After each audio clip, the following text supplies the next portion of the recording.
Field marshal अगर वो policies ना रखते और इमरान खान को गैर कानूनी तौर पे गिरफ्तार करने का हिस्सा ना बनती फोर्सेस, और जो कुछ इमरान खान के साथ हुआ वो तसलसल जारी ना रखा जाता, तो इदारे के खिलाफ लोगों का इतना रिएक्शन ना होता कि वो 9 मई को इदारों के बाहर या इनके दफातर के बाहर एहतजाज करने चले जाते। अब उसके बाद जो हुआ वो कंट्रोवर्शियल है, उसकी आज तक कोई इंक्वायरी नहीं हुई कि वो किया किसने और वो कैसे हुआ। बहरहाल 9 मई आसिम मुनीर साहब के दौर में हुआ। 8 फरवरी 2024 पाकिस्तान की तारीख की इलेक्शन की सबसे बड़ी डकैती आसिम मुनीर साहब के दौर में मारी गई।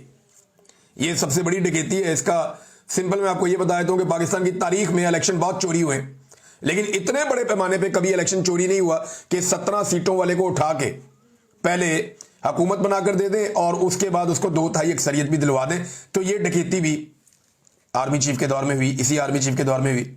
26 नवंबर 2024 पहली मरतबा मुजाहिरीन के ऊपर, एक सियासी जमात के मुजाहिरीन के ऊपर जो पुरअमन थे, गैर मुसल्लह थे, निहत्ते थे, उनके ऊपर स्ट्रेट फायर किए गए, स्नाइपर के साथ उन्हें गोलियां मारी गई।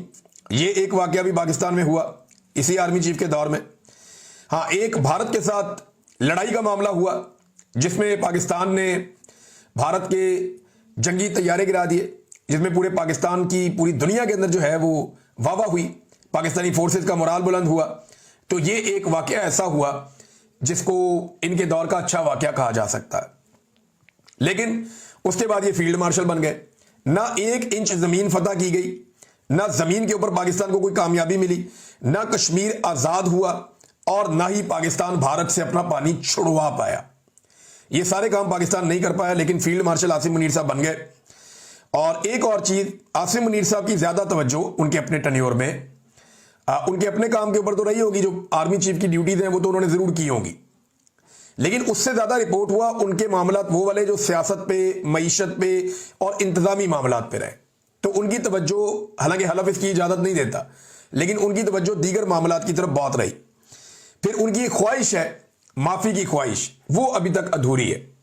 इमरान खान माफी नहीं मांग रहा, टूट नहीं रहा, डर नहीं रहा, डरा हुआ दिखाई नहीं दे रहा। तो ये जो चीजें, उसने कहा कि मुझे डरा हुआ देखना इनकी जो है वो ख्वाहिश ही रह जाएगी, इनकी हसरत रह जाएगी कि मुझे डरा हुआ देखें।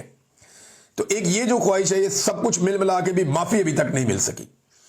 और दूसरा ये है कि एक बड़ा सवाल जो अभी पैदा होता है कि उनका दौर खत्म होने वाला है नवंबर 2025 में, तो क्या वो एक्सटेंशन एंजॉय करेंगे? उनके दौर में एक कानून बना, और आपको पता है उनके दौर में जितनी भी आइन साजी हुई या कानून बना या तरमीम हुई, वो सारी एस्टेब्लिशमेंट के जेर निगरानी और उनके दबाव के तहत हुई है। और कानून ये बनाया गया कि आर्मी चीफ को 5 साल तक कर दिया जाए, लेकिन वो नेक्स्ट से होना था। लेकिन क्या वो इसको एंजॉय करेंगे और ये तसलसल जारी रहेगा और वो 5 साल आर्मी चीफ रहेंगे? इस एक सवाल के साथ वो 1000 दिन गुजार चुके हैं आर्मी चीफ पाकिस्तान के। भारत पानी रोककर बैठा है, ये मैंने हवा में बात नहीं की, मैं आपको कुछ चीजें बता देता हूं। भारत की तरफ से सिंध तास मुआहदे की खिलाफ वर्जी जारी है इस वक्त भी। दरिया चनाब का 17,000 क्यूसेक पानी भारत ने रोक लिया है, और अपर चनाब और नहर मराला रावी लिंक को भी पानी की फराहमी कई हजार क्यूसेक कम हो गई है। हुकाम ने यह बताया है कि पानी की कमी के बायस हेड मराला वर्क्स के 66 में से 40 स्पिलवेज बंद कर दिए गए हैं। यानी टोटल 66 स्पिलवेज हैं जिनमें से 40 बंद कर दिए। ये भारत ने पानी पाकिस्तान का रोका हुआ है, ये पाकिस्तान अभी तक नहीं छुड़ा पाया।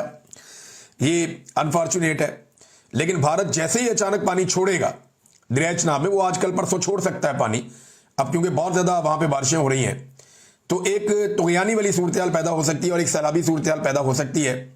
तो भारत पानी छोड़कर भी और पानी रोककर भी दोनों तरह पाकिस्तान को मुतासिर करता है। ये बड़ा अनफॉर्चुनेट है। हम ये भारत से अपने पानी छुड़वाने में अभी तक कामयाब नहीं हुए। नाज़रीन, अमीर ममालिक की एक फहरिस्त जारी हुई है, मैं आपके साथ शेयर करता हूं, ये बहुत इंटरेस्टिंग है।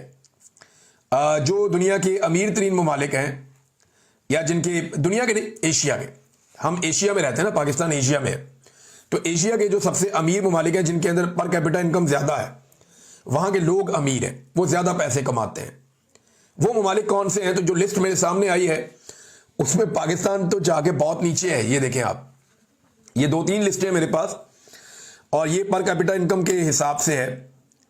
जीडीपी को आप जब पर कैपिटा में कन्वर्ट करते हैं तो नाज़रीन नंबर 1 सिंगापुर है, फिर इसके बाद जनाब मकाओ है, कतर है, ब्रुनेई है, यूएई है, Hong Kong, Taiwan, Bahrain, South Korea, Cyprus, Saudi Arab, Israel, Japan, Kuwait, Russia, Kazakhstan, Malaysia, तुर्की, Oman, Maldives, Georgia, China, Turkmenistan, Thailand, Azerbaijan. और चाइना की आबादी देखें आप, 1.5 अरब की आबादी है, फिर भी वो कितना आगे है।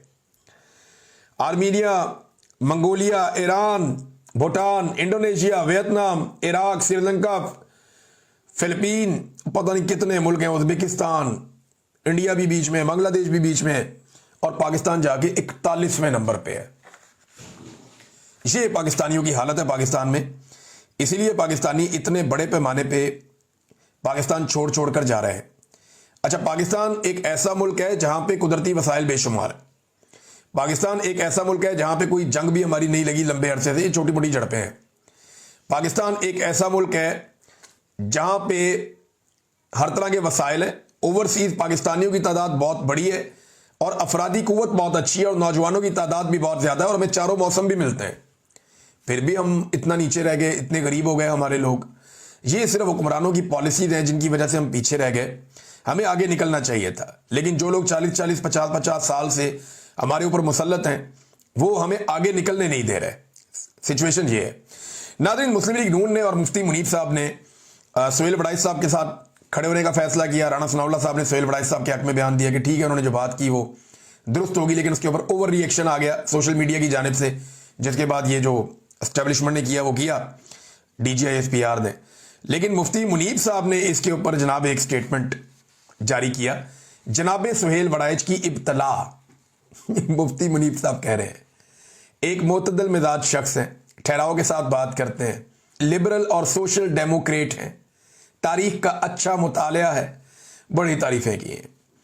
उन्होंने कहा जनाब के तशबीहात और तमसीलात का अंदाज उन्होंने इसलिए इख्तियार कर रखा है कि बात भी हो जाए और पकड़ाई भी ना दें। वाह वाह वाह, क्या तारीफें हो रही हैं। ये मुफ्ती मुनीब साहब कर रहे हैं। कौन से वाले भला? वो चांद देखने वाले जो हैं, रोयत हलाल कमेटी वाले। तो उसके बाद जनाब कहते हैं थोड़ी सी बेएहतियाती इनसे हो गई है, और फील्ड मार्शल वाली आगे उन्होंने वो जिक्र किया सारा। फिर अहादीस के मुताबिक उन्होंने, हमारी हदीस व फिका के उसूल के मुताबिक भी उन्होंने आगे बात की। तो फिर उन्होंने कहा जनाब के नरमी की गुजारिश भी की, लेकिन उन्हें रियायती नंबर दिए जाने चाहिए, हम सब ने मिलकर आगे चलना है। मुफ्ती मुनीब साहब, सुहेल वड़ाइच की दफ़ा आपको एक स्टेटमेंट दिया DGISPR ने, और आपने क्या उर्दू और अरबी का और क्या ज़बान आप इस्तेमाल की अदबी, और आपने उनके लिए कैसा रास्ता बनाया। आपने ये रास्ता इद्दत वाले केस में क्यों नहीं बनाया मुफ्ती